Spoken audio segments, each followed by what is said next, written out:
नमस्कार। विशेष टॉपिक पर आधारित साइंस ट्रैकर सीरीज में आपका स्वागत है। यह सीरीज विशेष इसलिए है क्योंकि इसमें विशेष टॉपिक पर जितने भी प्रश्न बन सकते हैं उन सभी प्रश्नों को इसमें कवर करने का प्रयास किया गया है।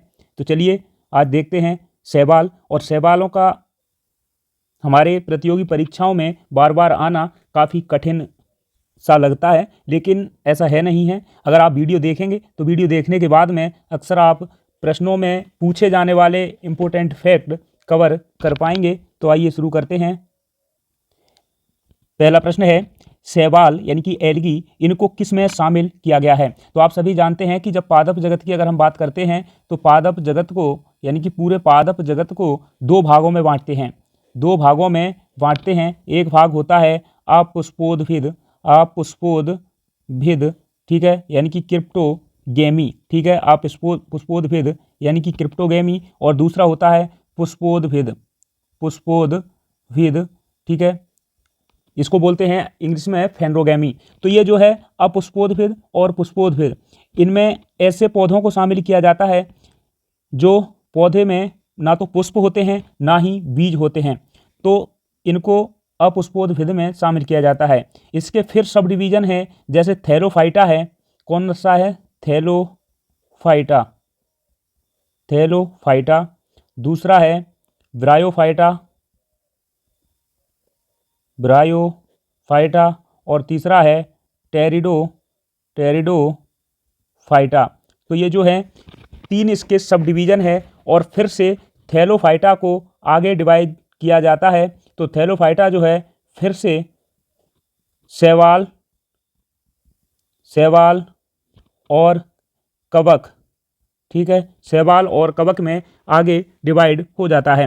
तो इस प्रकार से अगर हम देखें जो हमारे शैवाल हैं ये किस ग्रुप के अंतर्गत आते हैं, तो ये आते हैं थैलोफाइटा सब ग्रुप के अंतर्गत। अगर आपसे ऑप्शन में थैलोफाइटा न पूछते हुए डायरेक्ट पूछ दिया जाए तो आप याद रखेंगे अपुष्पोद्भिद यानी कि क्रिप्टोगेमी।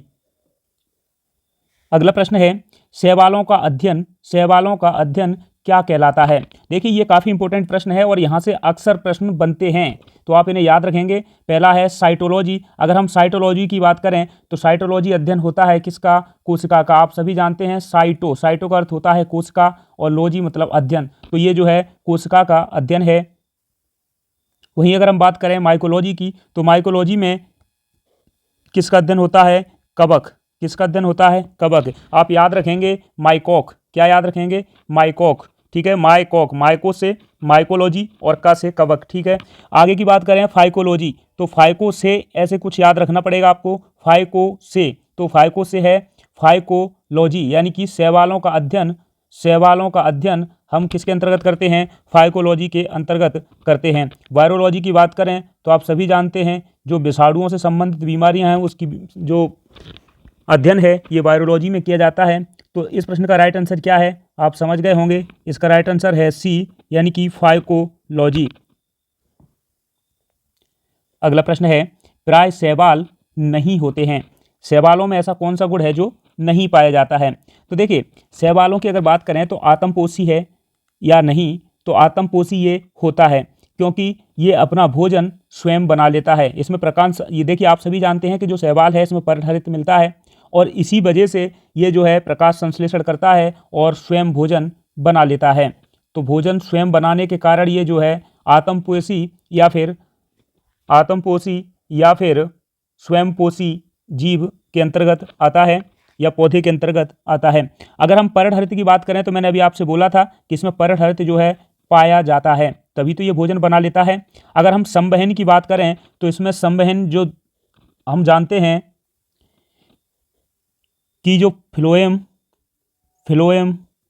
और जाइलम जो संवहनी ऊतक हैं, ये दोनों ही ऊतक ये इसमें नहीं पाए जाते हैं। पेड़ों में फ्लोएम और जाइलम दो संवहनी ऊतक पाए जाते हैं।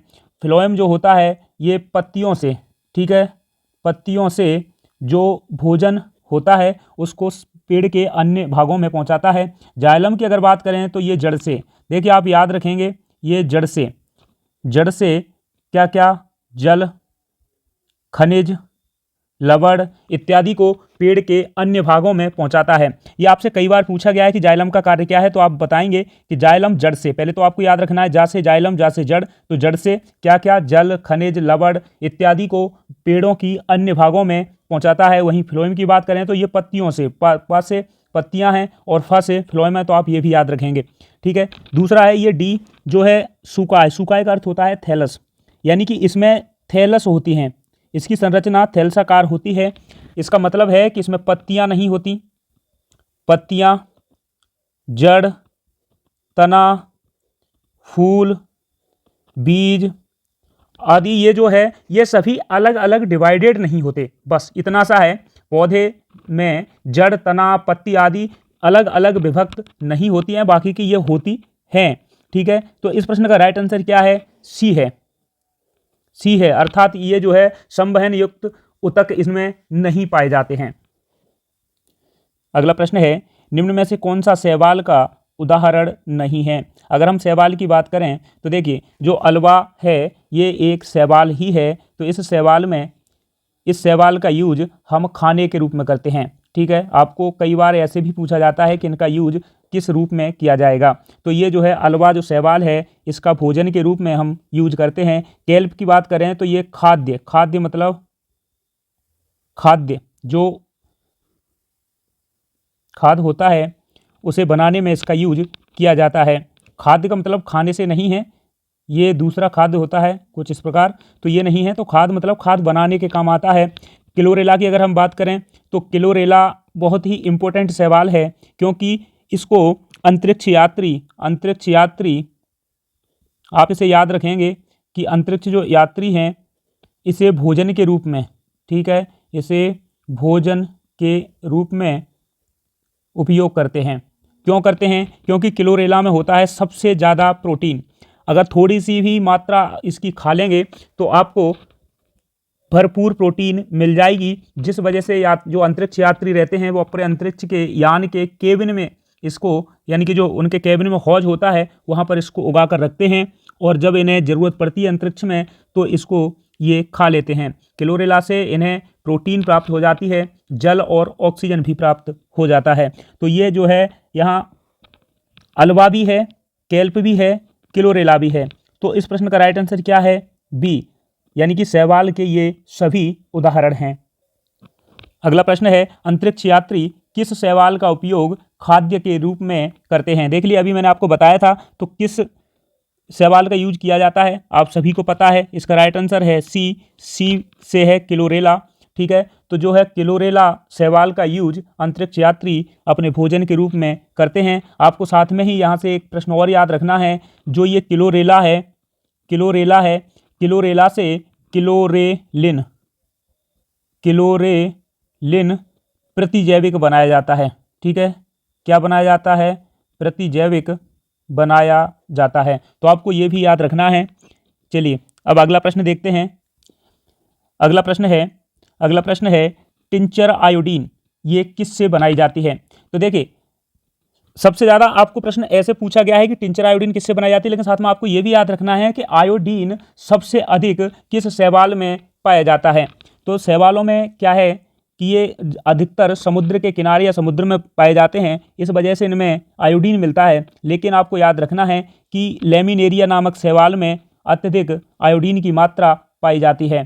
क्या मिलता है? आयोडीन मिलता है, और इसी से जो है लेमिनेरिया से ही टिंचर आयोडीन हमें प्राप्त होती है। तो इसका राइट आंसर है ए। अगला प्रश्न देखते हैं। अगला प्रश्न काफ़ी इंपॉर्टेंट है। लाइकेन शैवाल तथा ...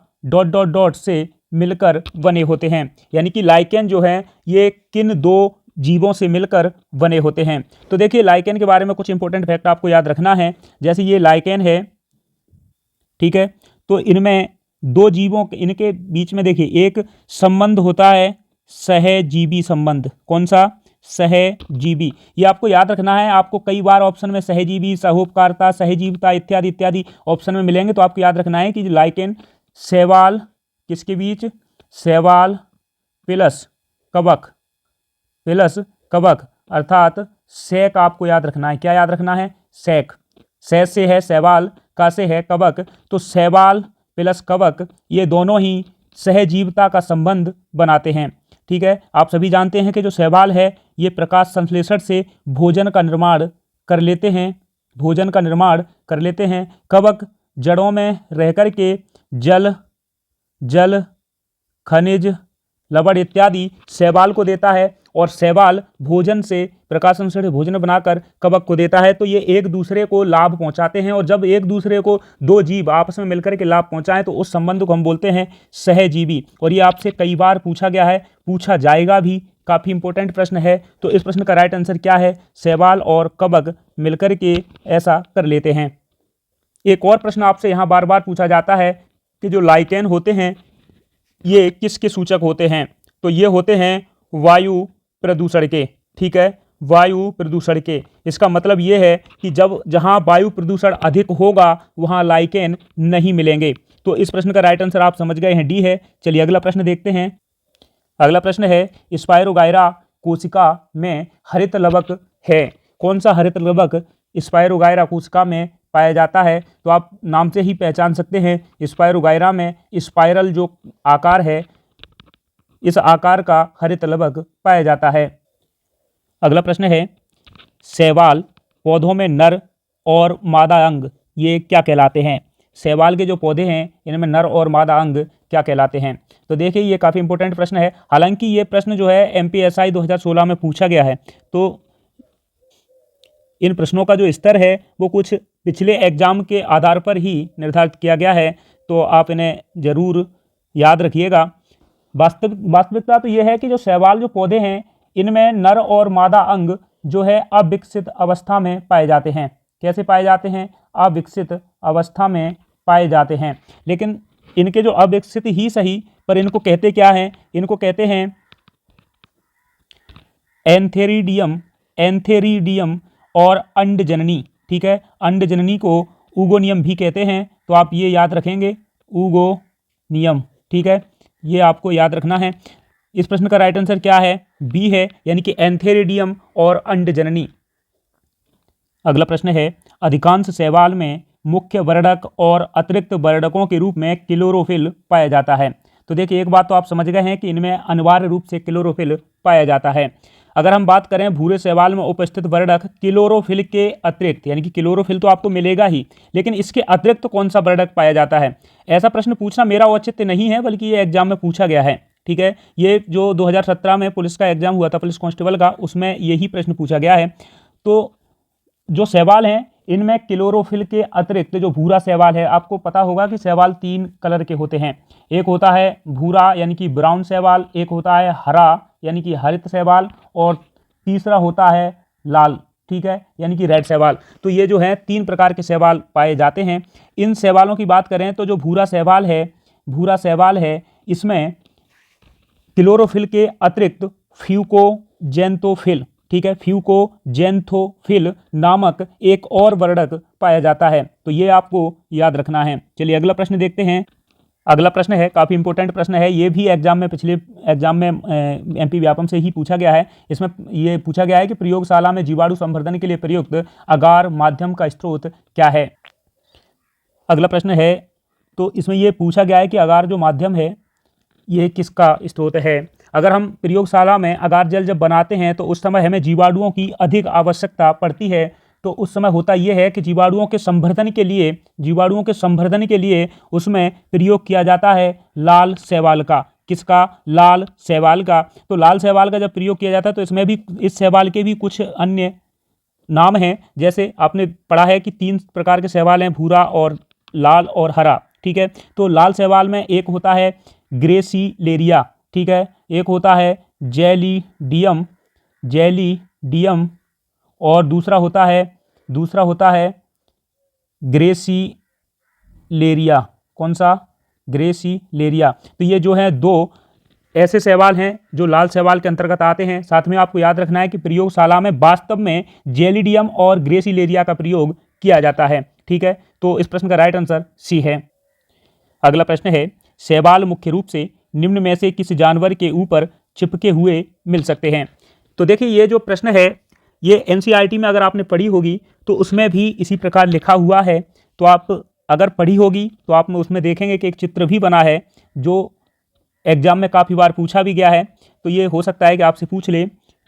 ये शैवाल हैं, आप सभी जानते हैं कि जो शैवाल मतलब काई शैवाल जो होते हैं ये क्या है, अधिकतर जो है किसके रूप में होते हैं, एल्गी यानी कि काई के रूप में होते हैं।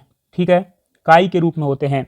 वहीं अगर हम बात करें एक जीव की जिसका नाम है स्लॉथ बियर, ठीक है, स्लॉथ बियर, इसका हिंदी अगर अर्थ निकालेंगे आप तो इसका मतलब होता है आलसी भालू। ठीक है, ये वास्तव में इतना आलसी प्रकार का भालू होता है जो एक बार खाने के बाद में महीनों तक सोता है, इसी वजह से इसके ऊपर छोटी छोटी काई लग जाती है जिसे शैवाल कहते हैं। तो इस प्रश्न का राइट आंसर आप समझ गए होंगे, बी है। तो देखिए अगला प्रश्न है कि निम्न में से कौन CO2 का स्थिरीकरण करता है या फिर CO2 का स्थिरीकरण करने में सहायता करता है। ठीक है, तो देखिए होता यह है कि आप सभी जानते हैं कि जो पेड़ पौधे हैं ये सभी क्या करते हैं, ये CO2 को ग्रहण करते हैं और ऑक्सीजन के रूप में हमें देते हैं। तो देखिए अगर CO2 है, आप सभी जानते हैं कि जो शैवाल हैं इनमें क्या होता है, ये कैसे होते हैं, हरे होते हैं, इनमें क्लोरोफिल पाया जाता है। तो प्रकाश संश्लेषण में ये क्या करते हैं, अपने भोजन का निर्माण करते हैं। तो जब CO2 होता है तो इनमें पानी होता ही है और ये करते क्या हैं, इनमें क्लोरोफिल भी होता है, आप सभी जानते हैं, और इनको मिल जाता है यहाँ से प्रकाश, यानी कि जो बाहर के वायुमंडल है वहाँ से मिल जाता है इनको प्रकाश, और आगे चल के ये बना देते हैं ग्लूकोज। ठीक है, क्या बना देते हैं, ग्लूकोज, यानी कि C6H12O6 ये जो है निर्माण करते हैं। प्लस में ही तो ये हमें अन्य के रूप में देते हैं ऑक्सीजन यानी कि O2। तो ये जो है ऑक्सीजन यानी कि O2 का जो है निकास करते हैं और ये हमें उपलब्ध कराते हैं। तो आपसे ये दो प्रश्न पूछे जा सकते हैं। एक तो ये है कि ये जो CO2 है इसका स्थिरीकरण करने में कौन सहायता करता है, तो ये करता है शैवाल। साथ में आप ये भी याद रख सकते हैं कि शैवाल हमें क्या देते हैं, तो शैवाल हमें देते हैं ऑक्सीजन। ये आपको याद रखना है। ये ग्रहण करते हैं कार्बन डाइऑक्साइड, और जब इसमें H2 यानी कि इनके पास पानी तो होता ही है, क्लोरोफिल और प्रकाश की उपस्थिति में ये ग्लूकोज का निर्माण करते हैं। साथ में ही ग्लूकोज के बाद में ये हमें ऑक्सीजन देते हैं। अगला प्रश्न है माइक्रोबायोलॉजी में अगार जेल बनाने में किस शैवाल का उपयोग किया जाता है। इस प्रश्न को हम पिछली बार अभी पढ़ के आए हैं, तो ये वही प्रश्न है, बस यहाँ पर शैवाल का नाम डायरेक्ट पूछ लिया गया है।